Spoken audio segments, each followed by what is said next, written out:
హాస్పిటల్లో తిరిగినంతసేపు పెద్ద ప్రాబ్లం అనుకున్నాం. ఈ ప్రాబ్లంని ఇంతకుముందు మన ఇళ్ళల్లో సింపుల్గా తగ్గించేవారు. అందరి ఇళ్ళలో మాత్రలు ఉండేవి. పెద్ద గొప్ప మందు ఇచ్చేయలేదు, అద్భుతమైన ఔషధం ఇచ్చేయలేదు. సింపుల్ చిన్న మాత్ర, చిన్న ఫార్ములా, చిన్న మాత్ర. అది అందరిలో ఉండి పూర్వం అందరూ చేసుకునేవారు. పిండి వంటలు ఎలా చేసుకుంటారో అలా మాత్రలు చేసి దాచుకునేవారు. ఆర్మర్లో ఏమొచ్చినా వేసుకునేవారు. అది ఒక్కటి ఉంటే ఇలాంటి ప్రాబ్లమ్స్ ఒక 20 రకాల ప్రాబ్లమ్స్ తగ్గిపోయి, మోషన్స్, కడుపు నొప్పులు, వాంతులు, విరోచనాలు, జ్వరాలు అన్నీ తగ్గిపోయి. అది అగ్నితుండి మాత్రలు. అది కొంచెం చేయడం కష్టం, తెలిసిన వాళ్ళు చేయాలి. అగ్నితుండి మాత్రలని ముషిని గింజలు ఉంటాయి. గింజ లోపల పత్రం ఉంటుంది, పాయిజన్. అది తీసేసి మీకు నేర్పుతాను ప్రాక్టికల్గా ఇవన్నీ ఒకసారి మీకు ఆ ప్యూరిఫికేషన్ ఎలా చేయాలి ప్రాసెస్ అంతా చెప్పి మీకు నేర్పి చూపిస్తాను. సో అంటే ఏం లేదు, ఆ ముషిని గింజలు మెత్తగా నూరేసి నిమ్మరసంతో నూరి మాత్రలు చేస్తారు. ఆ మాత్రలు ఎండబెట్టేసి దాచుకుంటే ఒక 2 ఏళ్ళు ఉంటాయి, మన ఇంట్లో పాడవు. ఆ మాత్రలు వేసుకుంటే ఇలాంటి కమ్యూనిటీలు పోతాయి. అది ఏనైపోయినా అవసరం.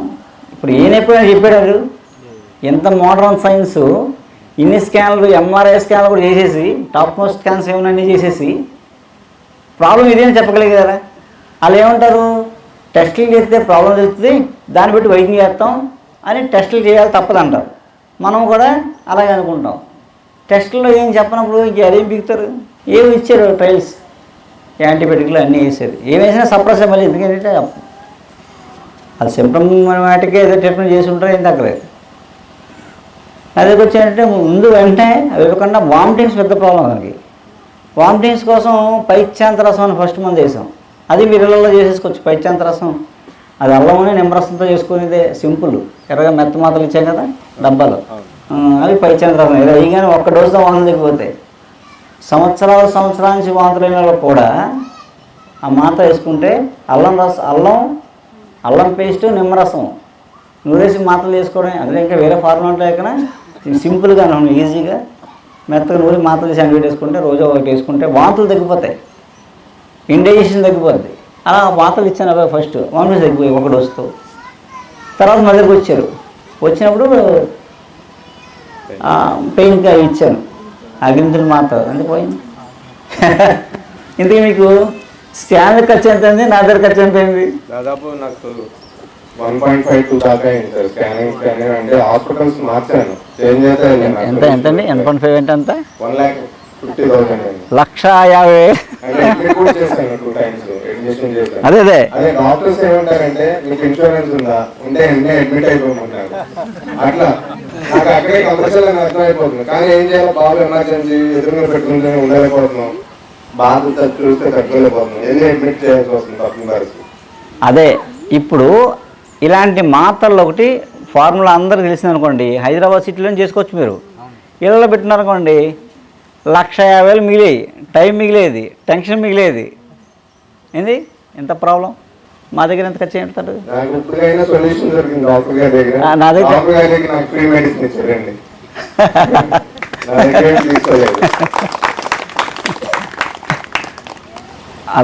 ఇవన్నీ మీరు ఇళ్ళల్లో చేసుకోవచ్చు, సింపుల్ అన్నమాట. ఏం లేదండి, కరెక్ట్గా 21 మందులు ఉంటాయి. 21 మందులు నేర్చుకుంటే మీరు ఇంట్లో అందరూ వైద్యం చేసేసుకోవచ్చు. మీ ఇంటి వైద్యానికి మీరు బయటకు వెళ్ళక్కర్లేదు. ఎంఆర్ఐ స్కానింగ్ చేయించాం, హైదరాబాద్లో టాప్ మోస్ట్ హాస్పిటల్స్ దగ్గర చూపించాం. కానీ నాకు దొరికిన సొల్యూషన్ వాళ్ళ దగ్గర ఏంటి ప్రాబ్లం అడిగితే అసలు చెప్పలేదు. ఫలానా ప్రాబ్లం వల్ల మీ అబ్బాయి ఇట్లా ఇబ్బంది పడుతున్నాడు అనేది చెప్పలేదు. ఒక హాస్పిటల్ మార్చాం, ఒక నెల ఒక హాస్పిటల్ మార్చాం. ఎక్కడికి వెళ్ళినా ఎంఆర్ఐ స్కాన్, సిటీ స్కాన్ అంటున్నారు, వాటిలో నార్మల్ ఉంటుంది. ప్రాబ్లం ఏంటో సార్ట్అవుట్ చేయలేకపోయారు ఎవరు. తర్వాత నేను దగ్గర 3 years నుంచి నాకు ఎక్కువ స్పాండిలైటిస్ ఉండేది. 3 years క్రితం ఆయన గురించి నేను యూట్యూబ్లో తెలుసుకుని ఆయన దగ్గరికి వెళ్ళి, అంటే నాకు కూడా ఇంగ్లీష్ మెడిసిన్ అంతా అన్ని హాస్పిటల్స్ వాడేశాను. వాళ్ళు పవర్ పెంచుకుంటా పోయారే కానీ వర్తిన్ అనే టాబ్లెట్ ఉండేది స్పాండిలైటిస్కి. ఫస్ట్ 8 mg, తర్వాత 16 mg అట్లా పెంచుకుంటా పోయారు. దానివల్ల నాకేమీ యూజ్ లేకుండా అయిపోయింది. ఫైనల్గా ఇక నేను ఆయుర్వేదం సైడ్ వెళ్దామని యూట్యూబ్లో చూస్తే, అప్పుడు సారు విజయనగరంలో క్యాంప్ అక్కడ ఉంటుందని తెలుసు, హైదరాబాద్ ఉంటుందని తెలీదు. 4 years క్రితం యూట్యూబ్లో చూసి అక్కడ నెంబర్ నాకు ల్యాండ్ నెంబర్ దొరికింది. కాల్ చేస్తే ఇట్లా నాకు అపాయింట్మెంట్ కావాలి ఎప్పుడు ఉంటుంది క్యాంప్ అని అడిగితే, లేదండి హైదరాబాద్లో అని పెడుతున్నాను నెక్స్ట్ వీక్లో అని. ఇది 3 years క్రితం. అట్లా నేను ఆయన దగ్గరికి వెళ్ళి నాకు బాగా స్పాండిలైటిస్ బాగా తగ్గిందండి. నేను ఏ స్టేజ్కి వెళ్ళానంటే ఇట్లా తల దించితే కళ్ళు తిరిగిపోయాను. ఆ స్టేజ్కి వెళ్ళాను. ఎక్కడ క్యాంప్ ఉండేది నాకు. ఇవాళ అసలు ఎంత ఫ్రీగా ఉన్నానంటే బండి తోలుతున్నాను, కారు తోలుతున్నాను. నేను రోజు షటిల్ ఆడుకుంటాను. ఆ షటిల్ ఆడినప్పుడు కూడా నాకు చాలా ఇబ్బంది అనిపించేది. ఇవాళ ఆ ప్రాబ్లం అన్నీ క్లియర్ అయిపోయినాయి. దాన్ని బట్టి నేను బాబుని కూడా అక్కడ తీసుకెళ్ళాను. అంటే ఫస్ట్ ఎందుకు తీసుకెళ్ళదని మీరు అడగచ్చు.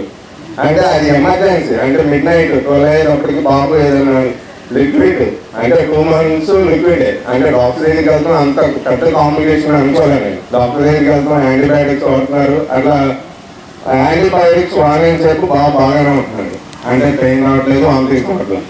ఇట్లా 2 times అడ్మిట్ కూడా చేస్తాం. మిడ్ నైట్ ఎక్కువైపోతే తీసుకెళ్ళి ఎమర్జెన్సీలో కూడా అడ్మిట్ చేస్తామండి. అప్పుడు డాక్టర్స్ ఒక 5 days యాంటీబయాటిక్స్ వాడారు, ఫ్లూయిడ్స్ ఇస్తున్నారే కానీ ప్రాబ్లమ్ సార్ట్ అవుట్ చేయలేకపోయారు. మళ్ళీ ఇంటికి రాగానే ఒక 2 daysకి మళ్ళీ పెయిన్ స్టార్ట్ అయ్యేది, వామిటింగ్స్ ఏదైనా ఫుడ్ తీసుకుంది. ఇట్లా కంటిన్యూస్గా 3 months సార్ దగ్గరికి వెళ్ళాను. ఒక ఫస్ట్ హైదరాబాద్ క్యాంప్కి తీసుకెళ్ళాను బాబుని. సార్ పిలిచి ఇచ్చారు. పిలిచి ఇచ్చిన తర్వాత వామిటింగ్స్ అంటే తగ్గిపోయింది. అవి వామిటింగ్స్ వచ్చినప్పుడు ఏమన్నారు, పిలిచి వేసాము. దాని తర్వాత పెయిన్ తగ్గలేదండి. పెయిన్ తగ్గకపోతే మళ్ళీ సార్ దగ్గరికి ఇక్కడ క్యాంప్ వచ్చామండి మేము. నెక్స్ట్ హైదరాబాద్ తర్వాత ఇక్కడ ఉంటారని తెలిసింది.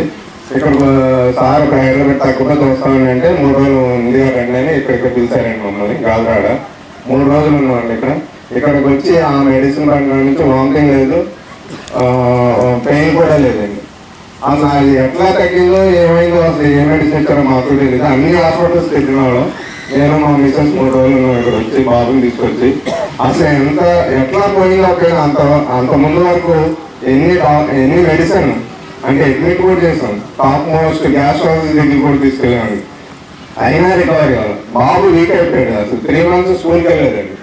లాస్ట్ 1 month నుంచి యాక్టివ్గా స్కూల్కి వెళ్తున్నాడు, బాగున్నాడు. ఇక్కడికి మన మెడిసిన్ క్యాంప్ వాడినారు, మన హైదరాబాద్లో వాడేవండి మెడిసిన్. ఇప్పుడు కూడా కంటిన్యూగా వాడుతున్నాము. ఇంకా అసలు ప్రాబ్లం లేదు. ఒక 1 month నుంచి వామిటింగ్స్ కానీ కడుపులో నొప్పి కానీ అదేమీ లేదండి, క్యూర్ అయింది బాగా. దాని గురించి డాక్టర్ గారికి నేను నమస్కారాలు దండం పెడతాను. నమస్తే. ఓకే నమస్తే. ఈ పేరేంటయ్యా? నాకు సాయి. ఏం బిర్యానీ తిందాం మాత్రం, ఇవి వండుకుందాం. భోజనం చేస్తాను, అన్నీ తింటున్నావా? బాగుందా? Right, okay. ఇలా ఆడుకో. ఈ ట్రిప్ బాగుందా? ట్రిప్పు బాగుందా?